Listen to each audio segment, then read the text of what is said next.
This is Where We Live producer Carmen Baskoff. Last week, we brought you a show about New Haven's Black Panther trials in the 1970 May Day rally. On that show, we heard from former Baltimore Mayor Kurt Schmoke, who was a Yale junior at that time. He talked about the role Black student leaders played in making sure the rally stayed peaceful, even as tens of thousands of protesters filled the New Haven Green and Yale's campus. I wanted to share a conversation I had with another of those student leaders, Ralph Dawson. He's a member of the Yale class of 1971. Dawson talked to me about why he and other Black students on campus felt so invested in the outcomes of the trials of Panther leaders Bobby Seale and Ericka Huggins. And he explained why he and others felt a responsibility to step up and speak out. They served as liaisons between Yale students, administration, including Yale's president Kingman Brewster, and even the protesters coming to campus in those days and weeks leading up to May 1st, 1970. Here's Ralph Dawson. I was at that time the moderator of the Black Student Alliance at Yale, which was basically the head of that organization. And we had taken an interest in this trial, and we wanted Yale to take an interest in the trial and to come down on the side, in effect, of the Panthers. We wanted Yale to weigh in on the importance of a fair trial for the Panthers. We saw Yale as a very important, powerful institution, and we thought it would be important if Yale would take a position. So, for example, on the first Earth Day, which was April 22, 1970, there was a big conference at Yale, and Ted Kennedy was the speaker. So we went there and demanded an opportunity to speak, and that was a number of people, but they were led by myself and Kurt Schmoke. And so we got to speak, we got to address that meeting, and we argued for Yale paying attention, how important it was that this be a fair trial. The university officials involved and Kennedy allowed us to make that statement, and we left. And we think, in the grand scheme of things, it had an impact, because a few weeks later, Kingman Brewster made a similar statement, which sort of shocked the world.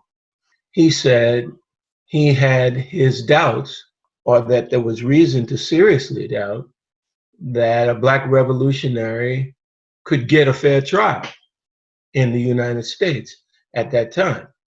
And that was very important to us, because it was the way we saw justice in the United States, period. That it was very difficult for a Black person to get a fair trial in any circumstance. And having the president of the institution we saw as the #1 university, not only in the country but on the planet, say that was very meaningful.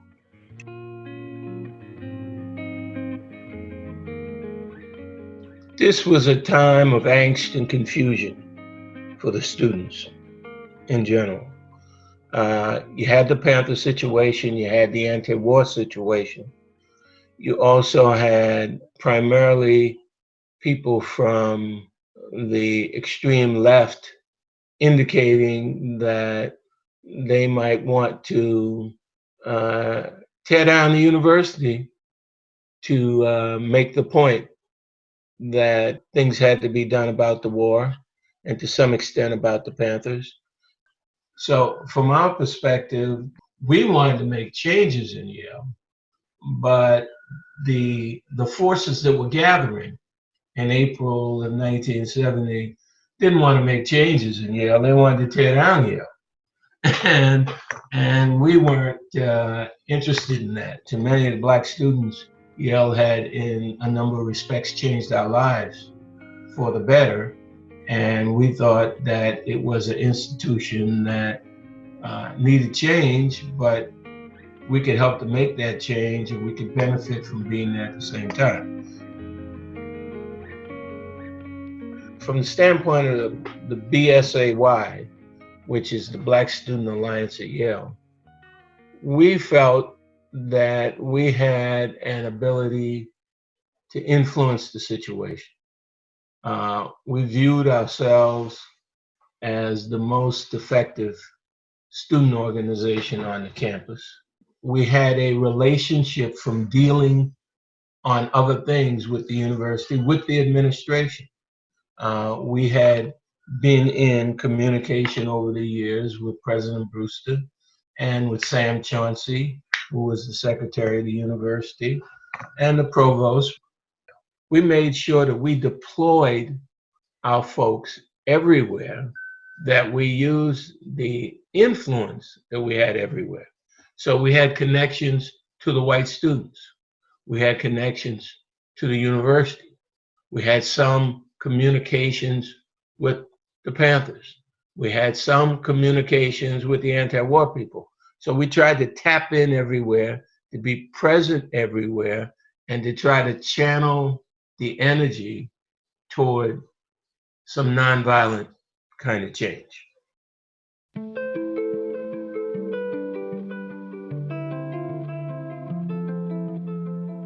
It was a fascinating time, and kind of a dangerous time, because you didn't know exactly what was going to happen, and things could have gotten out of hand, almost got out of hand, and this could have been a Kent State or a Jackson State, which happened several days later, where students were killed. We wanted to avoid that.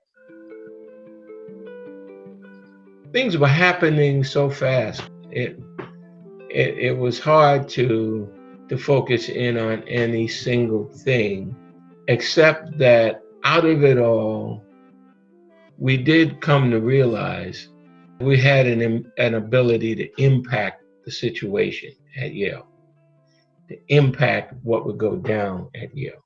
We had tried to do that in the years before in other ways, and it had some success and some failure. I mean, we had already set up, for example, the African American Studies major right about that time was coming on board. We had also gotten an Afro House, but this was the time when we were really trying to, I guess the word is, control things. And we had an impact.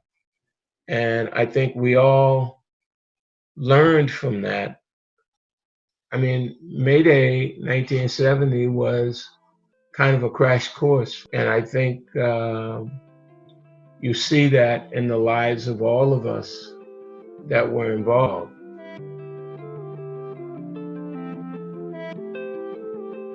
We did a lot of important things there, but the struggle continues. I mean, look at where we're at. 50 years ago, we were talking about whether the Panthers could get a fair trial. We're still talking today about whether Black people can get fair trials in certain situations. Look at, again, May Day 1970, and here we are in the middle of the pandemic, and we're talking about a young Black man being shot because he wants to jog in his neighborhood in Georgia.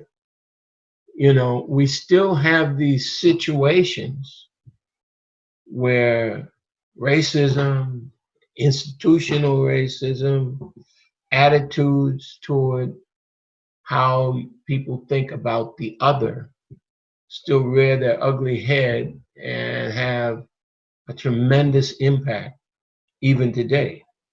So there's still a lot of work to do, and the struggle continues. That was Ralph Dawson, a member of the Yale class of 1971. Dawson was the moderator of the Black Student Alliance at Yale at the time. Today, he's an attorney practicing law in New York City. To hear more about May Day 1970, check out our episode, Revisiting New Haven's Black Panther Trials with Ericka Huggins.